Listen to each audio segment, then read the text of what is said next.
Hello, everyone. This is Christina Barr, and you're watching Black Tea News.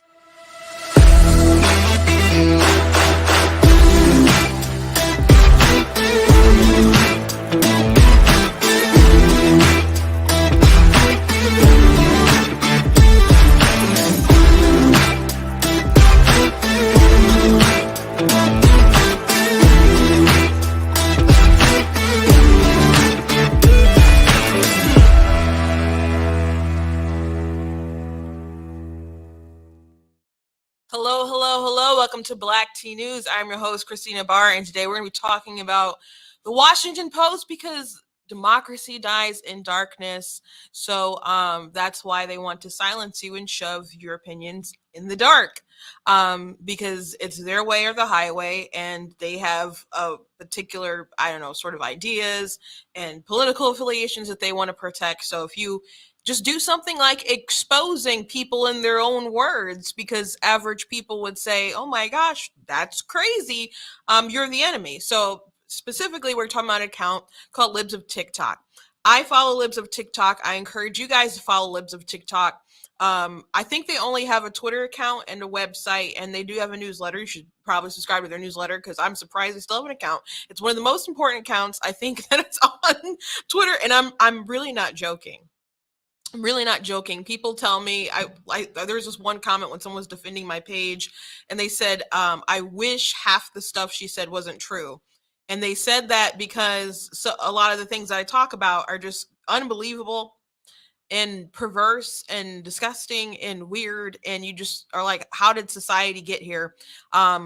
Libs of TikTok is one of those pages that exposes that, because they would just go on TikTok, get different things that people said, and then they would post them on Twitter and expose what people really thought about gender ideology. And they posted videos like there was a teacher who has a transition closet, so children who feel like if it's a boy, they can come to school dressed as if they feel like they're actually a girl, but their parents don't understand, they can come to school and then go in the transition closet and then change their clothes. Now, I've talked about this on the show before, but let's just get gender stuff aside.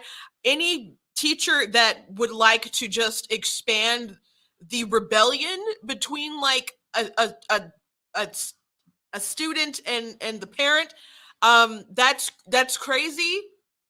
It's frustrating. It's enraging.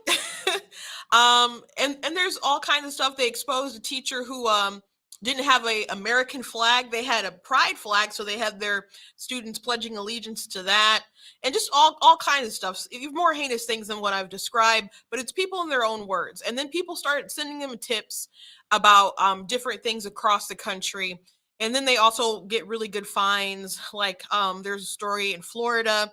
One of the reasons why there's a parental rights and education bill, there was a father, his daughter was being indoctrinated with the gender ideology stuff, and he didn't realize his daughter had gender confusion until he found her trying to hang herself. So that was a story that was local in Florida, I suppose, but Florida is a big state and it's a big country. But them exposing that and putting it out there, I was like, that's how I found it and was able to share it with my audience too. So it's a very important account. And I'm pretty sure that's why they did the hit piece on it. But the irony is that the person who did the hit piece is someone who was crying 2 weeks ago about online harassment. And I'm going to play something in her own words about why she believes people do online harassment to silence people. And I think that really just explains why the Washington Post and why Taylor Lorenz decided to run this piece. And even how they said some of the piece. Now, it's behind a paywall, so if you don't want to pay for the Washington Post, I totally understand. But how they wrote their piece, they did not need to expose this woman. And I didn't even know it was a woman for the longest time. There was I think a hint online or something. Someone was like, Libs of TikTok is a woman? But they were willing to expose her. And not only that, they reached out to an account that had a similar name that was like, well, you have to verify yourself because we're about to run a story and you're going to be implicated on being anti-LGBT. I'm not kidding. So I'm going to show you that. We're also going to talk today about the reaction with masks. There was a court ruling that struck it down. Biden didn't strike it down. They kept doing extensions, got struck down in the courts. And there's people in DC and just like in liberal land or whatever that are upset saying, I won't fly this airplane anymore. I'm like, it looks like you're not flying any airplane anymore, sweetheart. Because people are very happy to take off the mask. The only people, like, I think in the industry who are probably like, oh, still wants the mask are those people who had that little high about, being so strict with it. But most people are happy to take off the mask.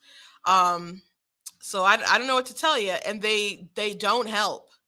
And the science has really said that for a while, that they weren't really finding cases on planes and stuff, but they didn't care. It was their bastion of your last show of fealty, I suppose, and now that's gone.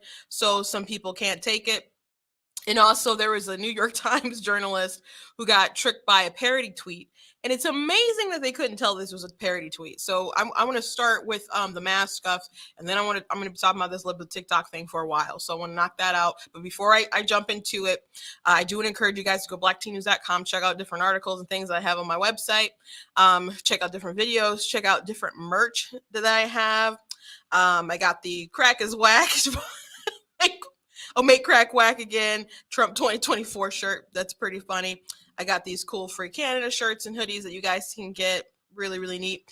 The My Money, My Business shirt, the You Are Not That Special, Black Tea mugs, all kinds of goodies you guys can check out at the website. I do also write books. You guys can check that stuff out as well. Follow me across all my different social media platforms. I'm really kind of anxious because I did post a video on my second TikTok account that's getting a lot of traction and people are sharing it. I'm like, it's one of those videos you're like, is this going to hit 1 million views or is this going to get my account banned? I don't know. It was addressing gender ideology, and I talked about this I think last week, but it's more concise in like a minute video because I wanted people to share it. But about how they wanted women to be called cisgender, like we should just accept it. That's how they established the hierarchies between like the women and trans women and stuff. But it's like, women are just women, and you're a man who identifies as a woman. You don't need to refer to me as cis, which actually cisgender, which in the trans person's video, they didn't mention this, but cisgender is actually coined from cissexual, which is coined from a German sexologist who has a lot of weird views, including on pedosexuals, and some of the stuff they said about pedosexuals is some of the stuff that people say about MAPs. And if you don't know what a MAP is, it's a minor attracted person, which people get really mad when you call them that because you could just call them pedophiles. So I don't know how TikTok is very sensitive about that stuff, but I'm like, I think it's an important video, so I went ahead and posted it. So, we'll see what happens. I do want to thank Brighter Mission Pack. I'm in their studio. If I say something today that triggers you, I do not care, and they do not care.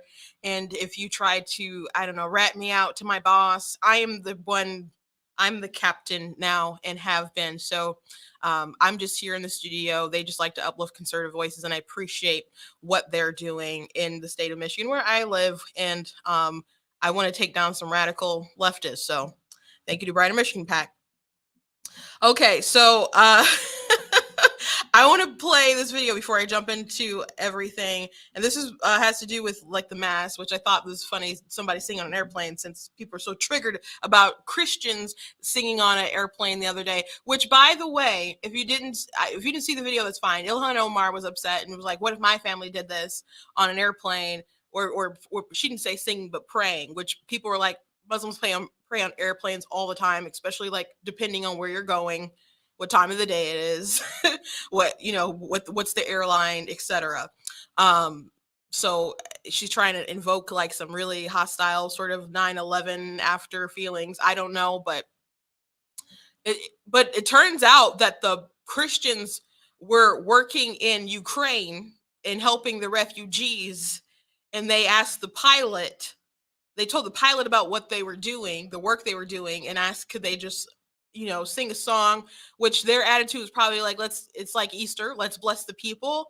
Maybe this will make them happy. And the pilot said, okay. And they sang a song. So it's, I don't know, it's weird to me as someone who sings in that people are so angry about it, and I understand some people just really don't want to be bothered, and I understand that too. But it was like, it's how great is our God? It's I mean, obviously the ideology is still different between the different religions and stuff, and there is a line about the Trinity in the verses, but I don't even know if they sang the whole song.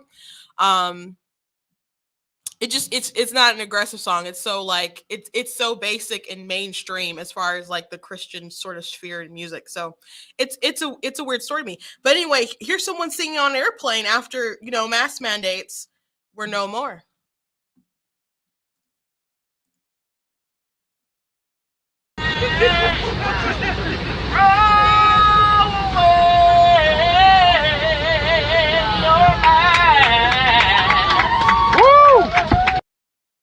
Throw away your mask one more time.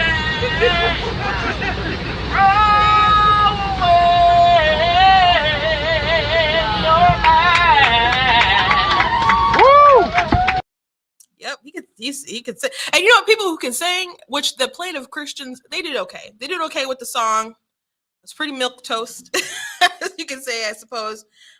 He could sing.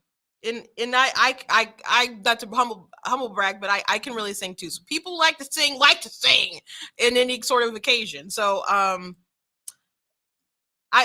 sympathize with people on the plane. I'm sorry. I know, like, annoyed people. Even there were some Christians like, it's so cringe, don't do it. Like, come on. You're not gonna give praise to God 30,000 feet in the air, however high it was. Come on. So yeah, people are excited about not wearing masks, but there's some journalists and DC elitists or whatever who've been losing their minds about it. So someone actually like tweeted a parody, but a New York Times journalist could not actually tell that this was a parody. He said, I boarded a plane today with my son, and mid-flight, the pilot announces that the mask mandate is over. Flight attendants pulled off their masks and sneezed directly into their hands while screaming, "This is MAGA airspace." My son turned to me in tears. I don't know what to do. So, I could tell that's a parody. I think most people with any sort of common sense would be able to tell that's a parody. But unfortunately, New York Times does not employ such people. And they actually reached out for comment, looking to know the details of the flight, and asked for a call. How they could reach, because I guess they wanted to write a story about this. And this is a real journalist. So I think that's a pretty amazing thing.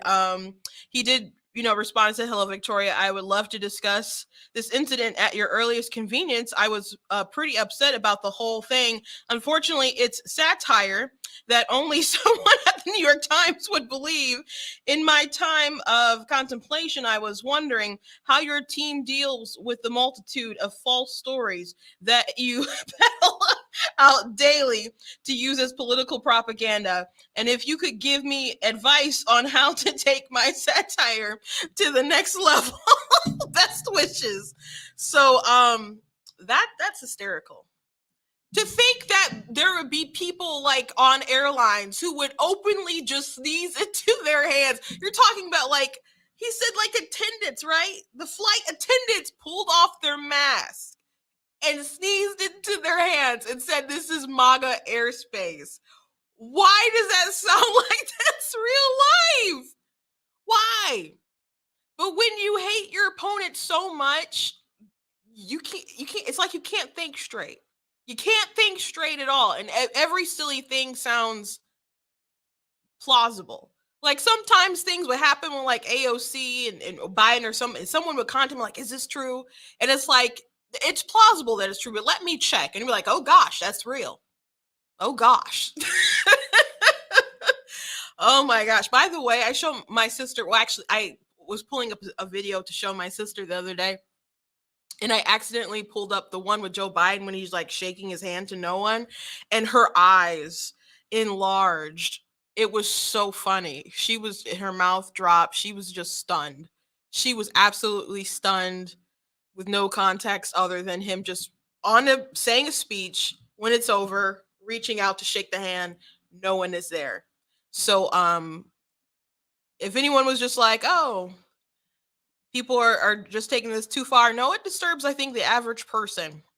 Disturbs the average person. So back to the mandates. It sucks that Biden and them kept extending it. Peter Doocy, Jen Psaki's like, why can we sit in the press room with no mask, but they have to wear masks on an airplane? And she's like, I'm not a doctor, you're not a doctor, which that's called an appeal to authority. Doesn't mean the science is there. Doesn't mean if you were a doctor that you'd automatically be correct. It's just good information is good information. And people, there've been people associated with airline and stuff. It's most filtered air in the world, basically, and they haven't found people really spreading COVID. And the mask isn't going to protect you anyway. We know the mask is pretty much a wearing a security blanket on your face. If you put it over you, it's not going to protect you from the big bad monster. But they persisted nonetheless, because they needed to hold on to their last bit of insanity and control. So deuces. I have not been on a plane, I think, since I haven't been on a plane since COVID. I was very, very early on when the flights were super, super cheap. My family did book a trip to Vegas, and we were going to go to Vegas just to get something to eat. We were concerned if something was going to be open. But we were going to take like a $40, $50 flight to Vegas, go have dinner, take our round trip ticket home. And I'm not kidding. But they ended up canceling the flight, and they like did not say it was canceled until we were there at the airport. So that kind of sucked, but it would have been an adventure, I think, worth telling people about just for one night. Like, yeah, we did this. It's so cool. But they did cancel the flight. So shame on New York Times. Shame on their perception that they couldn't tell that was a fake story. And the links that the media is willing to go to push this sort of insanity is bonkers. But let's go ahead and move on to the big meat of the day. So again, Libs of TikTok. If you don't follow this account, it's a great account. You guys should check this out. They just find crazy stuff that liberals post and they just put it online. And there's a lot of people who follow it. And people have said, why do we need the parental rights and education bill? There's no reason to have such a thing. People could just easily say, go to Libs of TikTok's page. That's simple. So the problem with Libs of TikTok is that they expose how crazy the radical left is. Average people just want to pay their bills, take care of their families. They're worried about, how much food is and gas is and all that kind of other stuff, but they just want to live their normal lives. And a lot of people don't think that deeply about politics. And a lot of folks on the left have had a very, very, very long game, especially in education and especially like in entertainment. And so they've been exposing some of this stuff, especially on the side of educators. Now, the funny and the darndest thing is that a lot of this stuff that they're posting is just stuff from other educators that they post online on their personal accounts. Now, that's crazy. And a lot of other employers should probably be more on the 8 ball as far as like saying, hey, you need to control kind of what you post on your social media accounts, and not be making everything kind of look crazy, yourself crazy, or bring horror and shame to the schools. I don't understand the lack of professionalism with teachers today. Maybe it's just a social media culture and how everyone just wants to feel validated online and everyone has to feel like they have to have a voice and etc. I don't know, but the fact that people would put this crazy stuff out in the open is just astonishing to me. And maybe people think it's fine because they're in their algorithm and they get likes and clicks and stuff from and attaboys from people who share their ideology. But when it's exposed to the whole entire world, people are like, that ain't right. That ain't right. So Taylor Lorenz. So here's a little background. A couple of weeks ago, she was like complaining about online harassment. And here's a video of her just crying.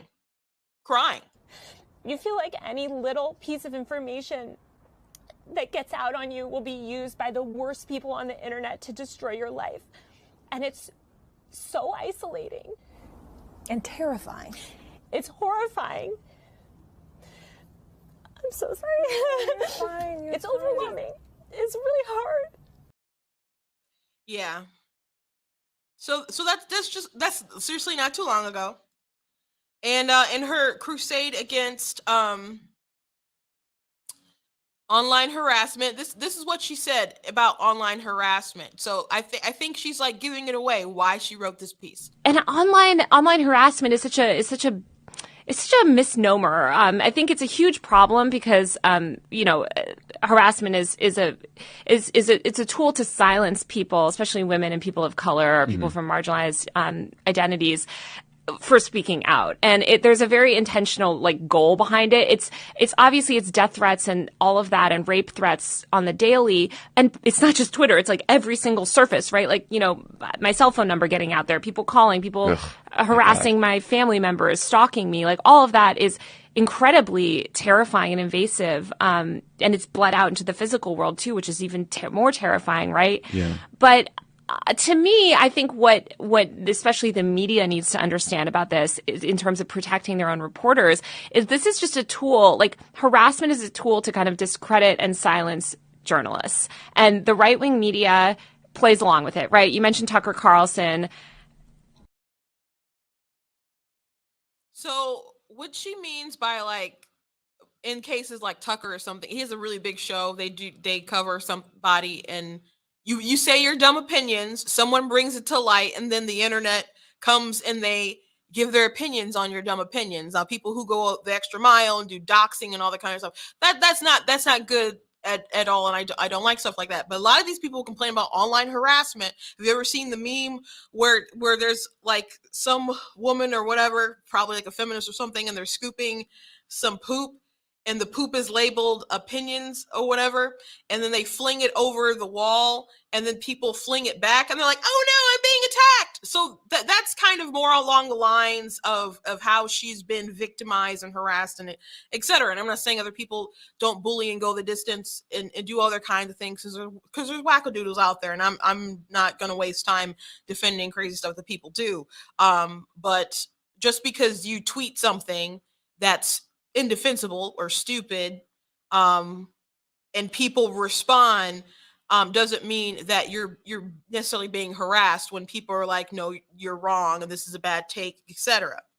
And really, when you're a public figure, you gotta get used to it. Tim Pool has had I don't know, 7 FBI raids in his place, or bomb threats or something.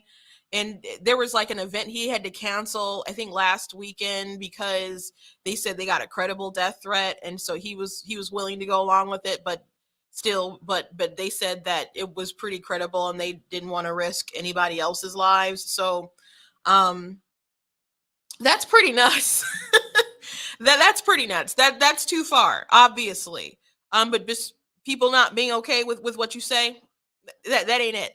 But it's funny that she says that online harassment is really meant as a tool to discredit someone, and that's obviously what the Washington Post is doing. And that's why I feel this story is really important, not just because I like this account, not just because I think you guys should follow it. I think it's important because what I've been trying to do here, there's a lot of things I like to do with Black Teen News, but one of the things I like to do is encourage people to talk to other people, to look at this information, and just to enlighten their friends, their family, their neighbors, because there was that survey or whatever poll that I think was 62% of Americans are afraid to voice their real opinions. And I'm not one of those people, and I don't want you to be one of those people. I want us to be able to have conversations, but there are people who are literally too afraid to say anything and are bullied into going along, or maybe not even going along at first, but to not say anything while these radical people on the left keep pushing and pushing society further and further off the cliff. And if you do finally speak up, you're belittled as a racist, a bigot, a homophobe, whatever. So this article, this hit piece that the Washington Post did, and why they felt compelled to go after Libs of TikTok, is because Libs of TikTok is exposing a lot of people, especially a lot of educators, who are gung-ho about educating your children on sexual identity and gender, across all sorts of ages and so on.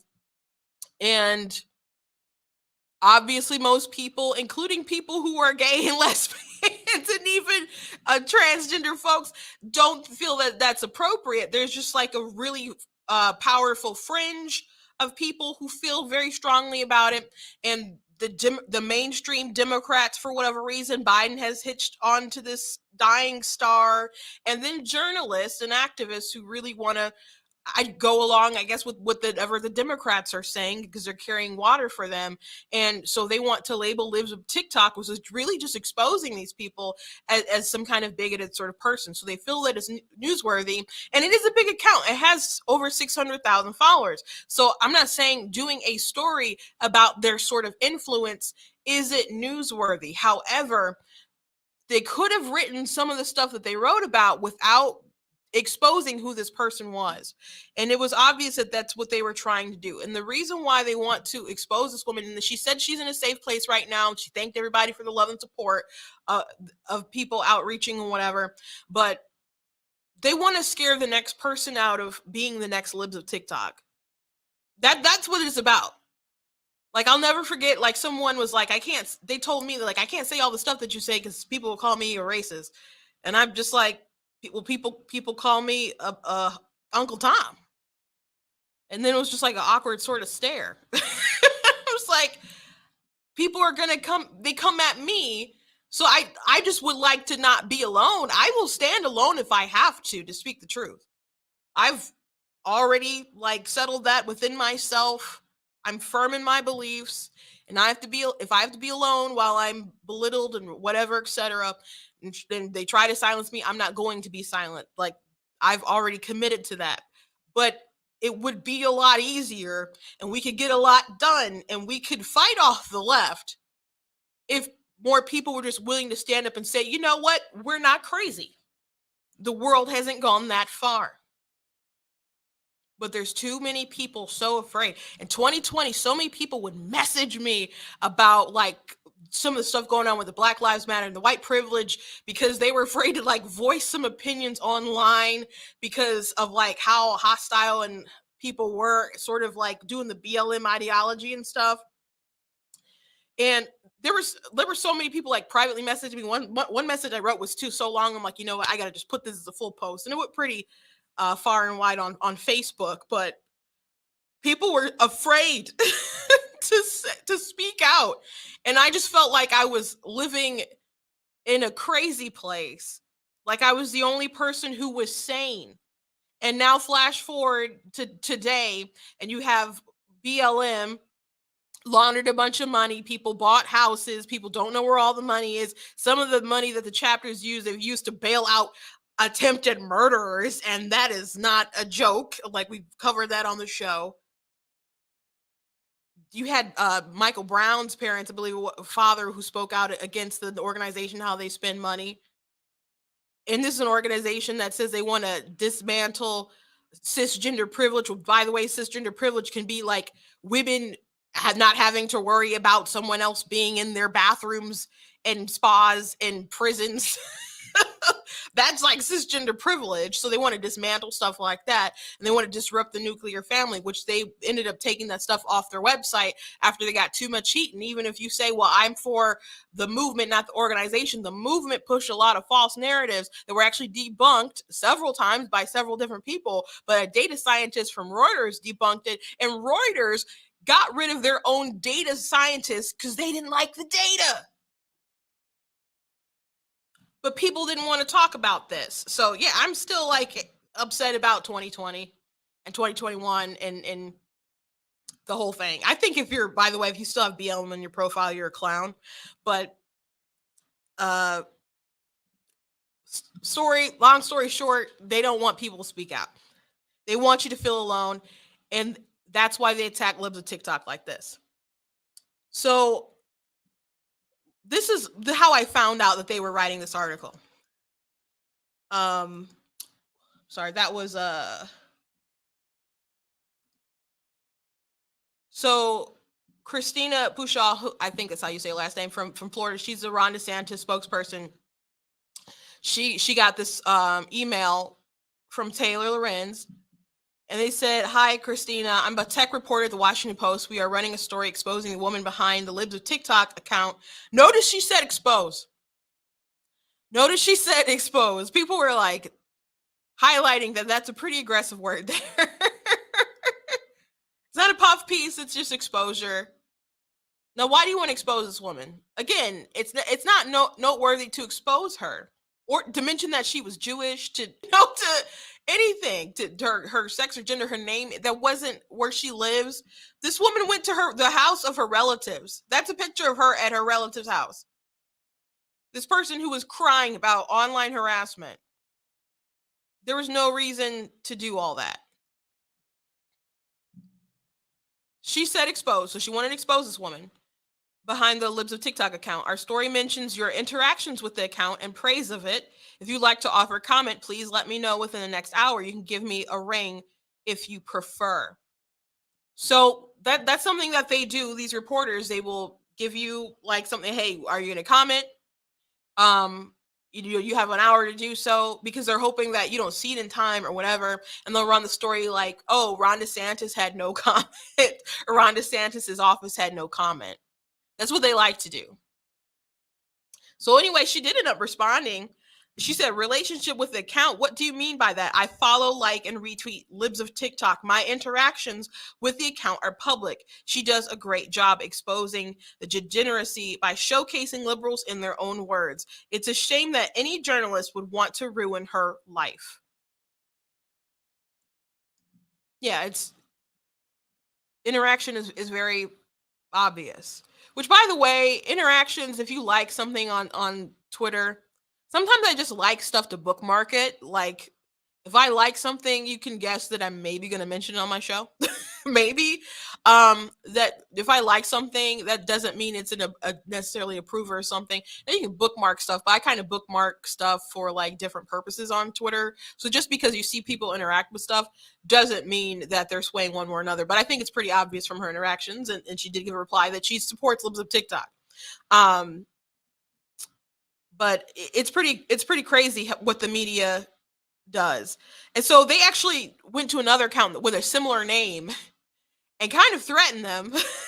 He said, hi, I'm just following up here. You've been mentioned as administrative Libs of TikTok account on Twitter, and I need to turn in my story today. Is that your account? Please let me know ASAP, because you're being implicated as starting a hate campaign against LGBTQ people. If you're unaffiliated with the account, I want to be sure to set the record straight in the story. If it is your account, I'd love to speak to you about it.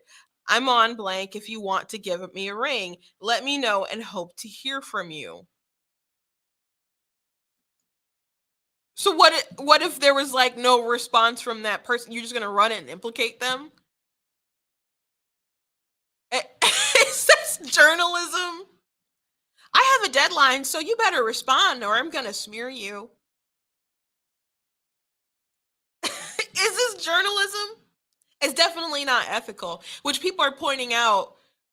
With journalistic ethical standards, you're supposed to do the least amount of harm. Again, she could have created her story about this very influential account that people from the governor's office in Florida have retweeted or liked or interacted with, that Tucker Carlson has interviewed Libs of TikTok, and identity wasn't revealed or anything on that show either. Or that Laura Ingraham and other people have done stories after they've highlighted things on their account. It is an influential account. It's not a small account. It has like 600,000 followers last I looked, over that. So I'm not saying reporting on the account isn't newsworthy. However, exposing this woman, in her words, doxing her, is that appropriate? And so here's some irony for you. Taylor in the past, this is a past tweet, earlier this month, I guess. I know you're joking, but doxing, stalking, trying to hurt and smear people's loved ones, threatening them, it's not okay in any situation. People on here who constantly stoke these politicized outrage campaigns want to dismiss it, but it shouldn't be dismissed. It has very real consequences. But here's Taylor today. Just, this is a meme like that people use all the time, right-wing media, the most basic reporting practices. Is this doxing? So she's mocking people for calling it doxing. When she went found out the name via like a website that the Libs of TikTok or whatever was related to, and used information associated with that URL to confirm who the person was. So I know you better, if if you have a website, you better pay that extra money to conceal your name or whatever. It's money well spent. Money well spent. And so they are also lying and trying to say that Glenn Greenwald is the person who actually confirmed the person's identity. Because in the article it says when a reporter called, the phone number registered to Rachel's real estate profile and libs of TikTok.us. The woman who answered hung up after the reporter identified herself as calling from the Washington Post. The woman at the address listed her name in the Los Angeles, declined to identify herself. On Monday night, a tweet from Glenn Greenwald confirmed the house that was invited to belong to Rachel's family.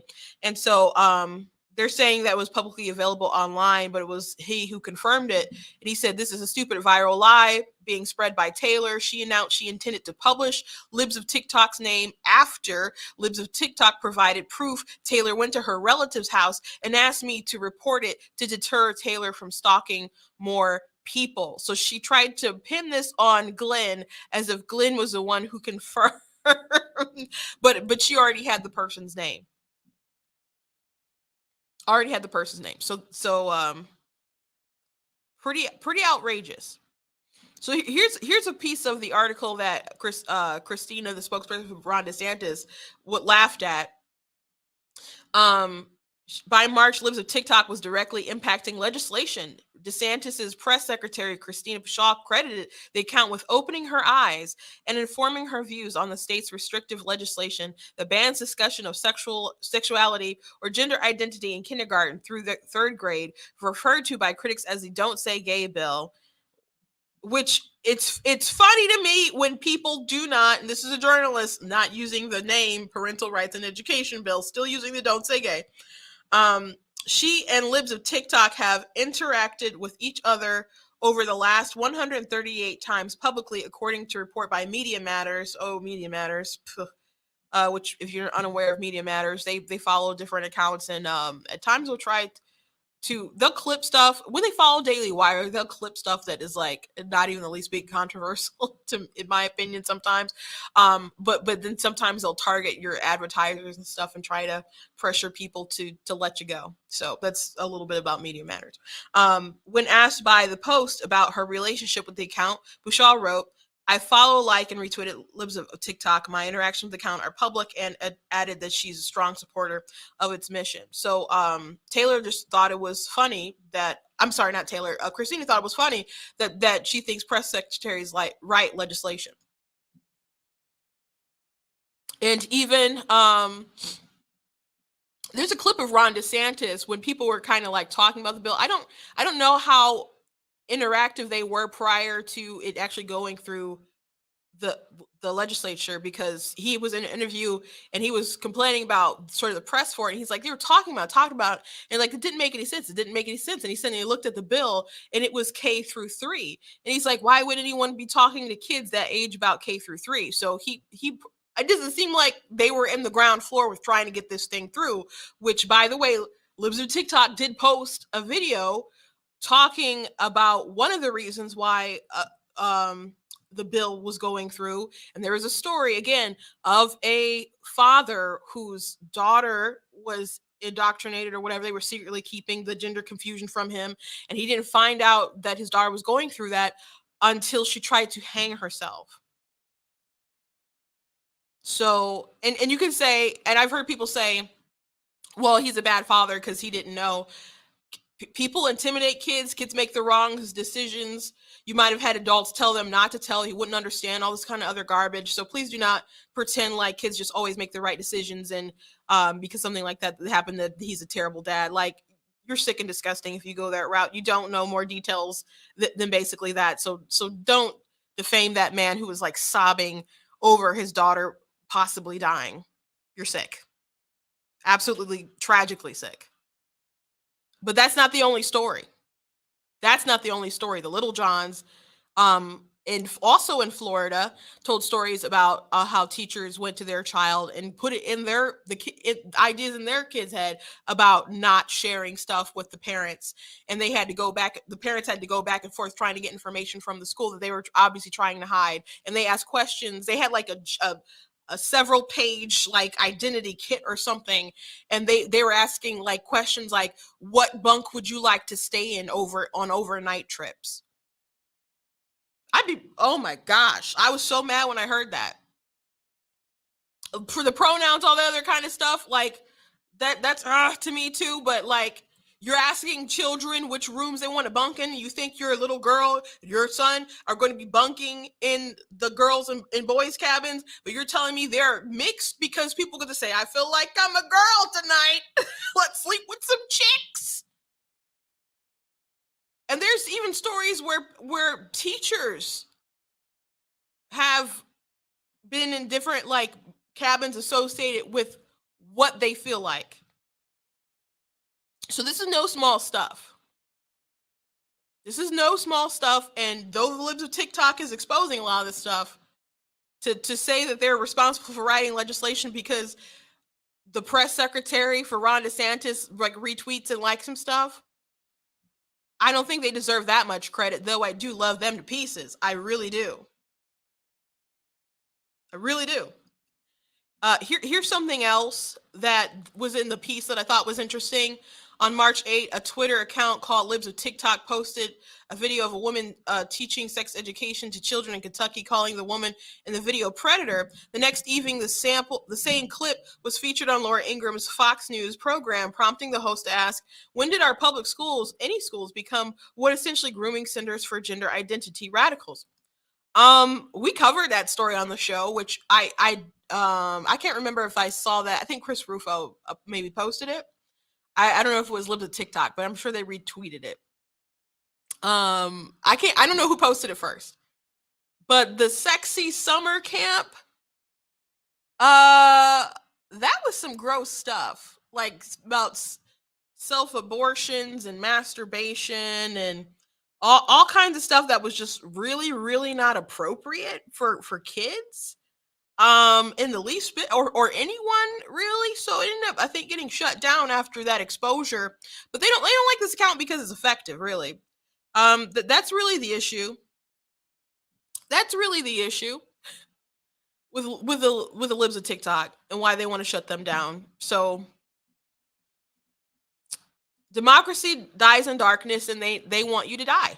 Like, not literally, unless you're like a newborn baby.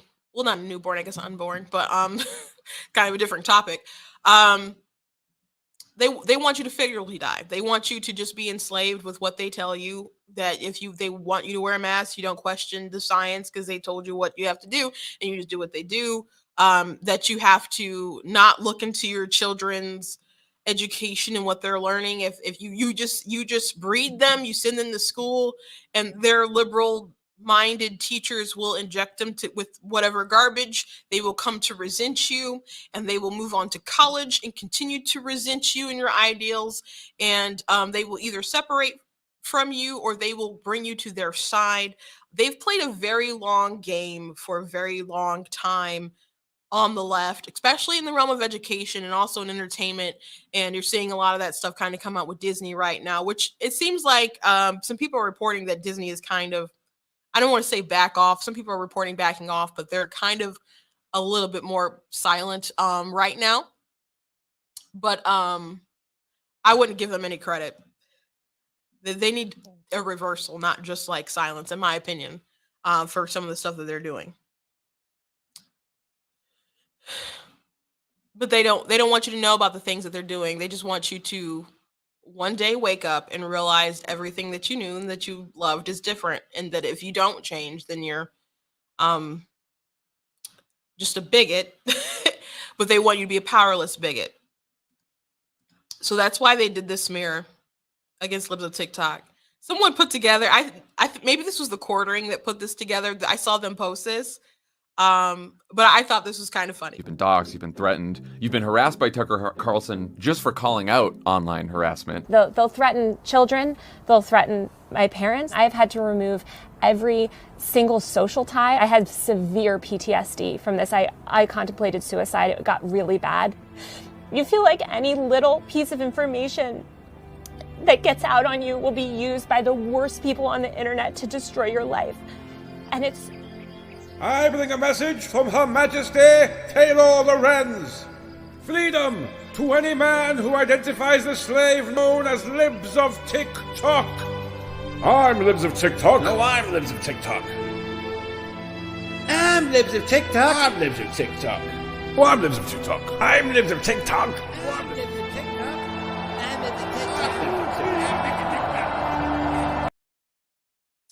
Yeah, so um Seth Dillon from the Babylon Bee said the exposure of Libs of TikTok isn't journalism, it's pure intimidation. They're threatened by her effectiveness, so they hope to silence her by making her too afraid to continue, which is what I said, which I think everybody can see, which I think Taylor kind of admitted in the old video, but obviously that's what the Washington Post wants to do. They want to raise the cost of doing her work so high that she has no choice but to quit. But I think they'll be surprised by her resolve. She's afraid, as anyone would be in these circumstances, but she's also determined to not be bullied, threatened, or harassed into silence. That takes remarkable courage that few people possess. I think they'll also be surprised by the support she receives. I want them to know that she won't be canceled from her job because this is her job now. I've worked out a deal with her so that in turn her heroic high-risk work into a career. I'm reading this live. I haven't pre-read this, so that makes me so happy. They may have exposed her, but they'll never stop her. Long live Libs of TikTok.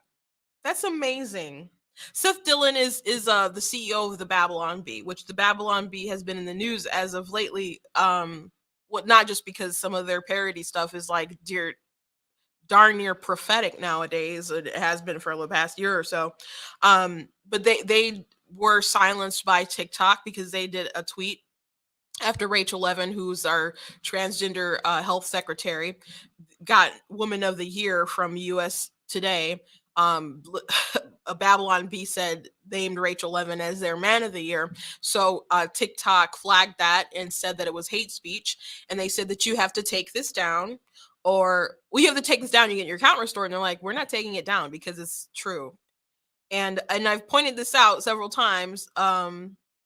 It's weird that Twitter makes you take it down. Like Facebook just will take stuff down. Other accounts will just take stuff down. Like TikTok, you'll have to take it down yourself. But once they rule that it's like hate speech or whatever, you can't watch it. You can't download it. You can't look at the comments or anything like that. It's useless. You might as well delete it. But Twitter's like, if you want your stuff to restored, you gotta delete it. It's part of like a humiliation ritual, I think. So anyway, their account has been like locked because they won't take it down. They still have their like individual accounts, like the CEO and stuff. So Elon Musk actually contacted the Babylon Bee to make sure that it actually was suspended, which they know each other, I guess, because he did go on like Not the Bees podcast, which I thought was amazing. And then he kind of started his war on Twitter. So there's a lot of people willing to fight back for free speech, for the protection and the innocence of children. And this is really touching and amazing, how people are reaching out to Libs of TikTok and other people to try to protect them, to keep them from being silenced. So I appreciate that so much. Don't be too afraid to do something, to speak out against these crazy people who want to destroy our country. And they want to use your children to do it. Like that's what really, really bothers them. You guys are really in the comments today. I haven't really addressed any, but I see people are watching from England, Florida, Ohio, all kinds of different places. People are saying, well said, journalism doesn't exist anymore. Someone mentioned the transgender story about women in prison. Didn't mention that today, but man, yeah, that was a crazy story. Yeah, I see you guys. Thank you for streaming and in today and watching. I really, really, really encourage you guys to not be silenced. And I know it's hard when you have jobs and stuff that you want to protect in real life and you know that you can't get canceled. I think a lot of people are really sick of the canceling and stuff, but I think the left will still use it and stuff. Don't get me wrong. And I think this is an example where they're really trying. Again, because they did not need to expose the identity of this woman or anything like that. They could have just wrote a story about how this is an influential page and an influential as far as people who have really bigger voices who can expand what they say. But I'm really, really glad that the Babylon Bee, which it is a parody site, but they do have a Not the Bee, that they're working out a deal with Libs of TikTok, and that she's not gonna have to worry because and all the stuff that they do and all the tips and stuff that they get, I'm like, this is like real sort of job kind of level of work that they're putting into it. So I'm glad that people have seen that, and it's really encouraging for a lot of different reasons. That especially that the conservative communities and just lovers of free speech are reaching out to help them in that time of need when the media strikes. President Trump was not wrong when he said that the press was like the enemy of the people. Like, I know there's good journalists out there who care about their ethical standards. Taylor Lorenz is not one of those people. And they were the Washington Post, it's funny because they're doing pieces and stuff about Elon Musk and how and the elitists were doing hit pieces and stuff about why it would be bad for someone like Elon to have control of Twitter, this billionaire oligarch or whatever, when it's like, dude, Jeff Bezos owns the Washington Post. The guy who owns Amazon owns the Washington Post. And then you have like Zucker, who influenced the elections, basically. They wrote pieces like admitting like how they had such a big influence in hand of our elections, and they're okay with that because those people are on their side. But when you get someone like Elon who's just like, hey, I don't want you to silence the Babylon Bee for pointing out that Rachel Levin is a man. That's not hate speech. I understand that you find it offensive and hateful because you don't like it. But the truth is hateful to people who like lies. So again, please follow this account if you don't, and please make sure that you're following Black Teen News across my different social media platforms, on Facebook, on TikTok, on Instagram, on Twitter. All my handles are at Black Teen News, with the exception of Twitter. That one's at True Black Tea. And my backup TikTok is also True Black Tea, which, gosh, I wonder if that video is still up and live and doing okay. Like, again, it was like one of those videos, should I post this or because it could get banned. It's still up. I posted it not too long before I went live, and it's already got 15,000 on TikTok. So so it says it's been banned. I'm not banned yet. We'll see what happens. But isn't that a shame when you're like, what I'm about to say is absolutely true, and you're like concerned, is this going to be something that's taken down and can destroy like my account? That's pretty insane. As a matter of fact, I got flagged on my main account the other day for a video I posted in October. So I don't know who's going through my old stuff or if it just how it got flagged or whatever. But the video was a response to some kind of discussion or whatever about COVID. And people are making a lot of comparisons to abortion and COVID, like my body, my choice kind of comparisons and stuff. And so the video subject, and I don't remember everything that was in the video, but the subject of it was that abortion is more dangerous than COVID. That's not up for debate. That's not up for debate. That is factual. Abortions are not successful unless there is a loss of life. COVID, most people survive that, especially the young. So again, there's no debate that what I said was true, but it was offensive. I did appeal it. I don't think I got a response yet from TikTok about it. But when TikTok marks you for something, when they flag you for something, it doesn't seem like they take it away from your account when they realize that they made a bad ruling. Like, because you can still go into your recent violations and you'll see things that they're like, oh, we made a mistake. So I don't understand why that would still count against you. If it doesn't count against you, this should definitely not be in your list of violations. But sometimes they're slow on stuff. But it wasn't harassment or bullying, and I didn't even name something specific. It just said community guidelines violation.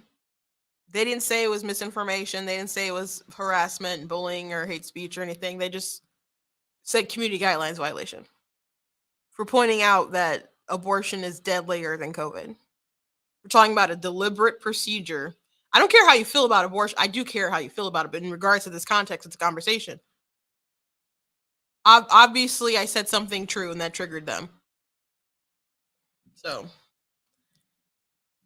I want, people were saying that after Elon buys Twitter, which I don't know if that's going to happen because I think they'd rather destroy Twitter than let him buy it.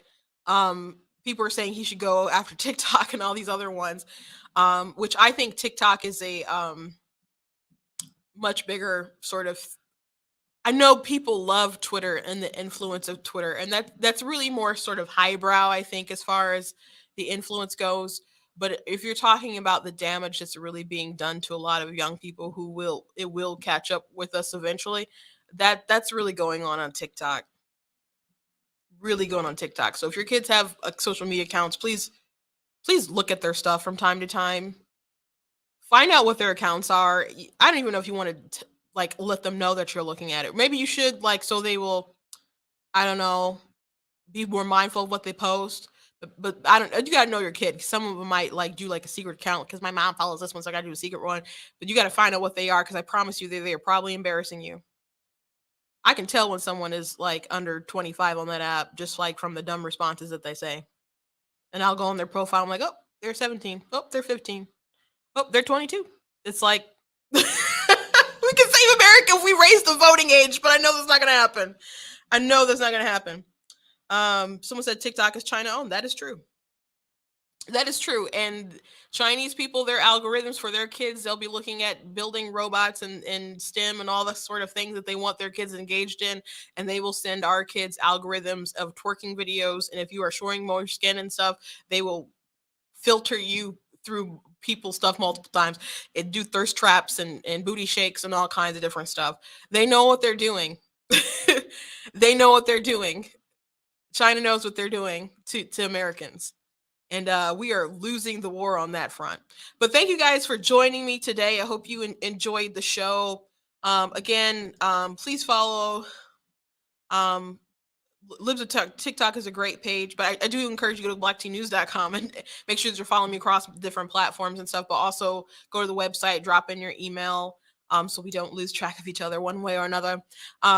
Please check out different merchandise that I have. If you enjoy what I do here, please consider going to blacktnews.com and hitting the donate button and donating to the site, whether it's $10, $20, $50, $100, whatever you can do. I greatly appreciate it. It does help. There are costs associated with what I do, but I am very excited about some upcoming things and want to grow faster and further. One thing I'm really considering and trying to plan out right now is a live TikTok show. Well, not a live TikTok show, but a live Black Teen News, and have some special guests. So I'm kind of like thinking about who I want to have. I know some local people who are local rock stars right now that I could probably get, but I'm thinking I'd like to bring out some bigger out of town guests and stuff. So that's what I'm thinking about and muddling in my brain. So if people, whether you live in the close vicinity in Michigan or you want to take a drive and stuff, I think it'll be a fun show. So I just want to, I know, wet your beak with that sort of enticement of something that I'm thinking about doing. But we are going to be bringing on other contributors and stuff to the website, writing different articles and growing of the platform. So I do really appreciate that. And I appreciate everyone who has helped thus far. But if you would like to, you can go to the website and leave a donation on blacktnews.com/donate. You can also look at different merchandise that we have on the website. People really like the goat hoodies and the goat t-shirts. I do have them in multiple colors, but I like the white ones myself. I think they really pop, but some people are like, I got kids or I'm really messy. And I'm like, I totally get it. So that's why I made the ones with different colors by popular demand. But you can go ahead and get that on blacktnews.com. Got the Denounce White Supremacy, Defeat Joe Biden shirt with a list of some of the race stuff on the back, and the Be Better Not Bitter. So we just got a couple really cool t-shirts. And also, for those of you who do not know, I do write books, and I have a variety of books.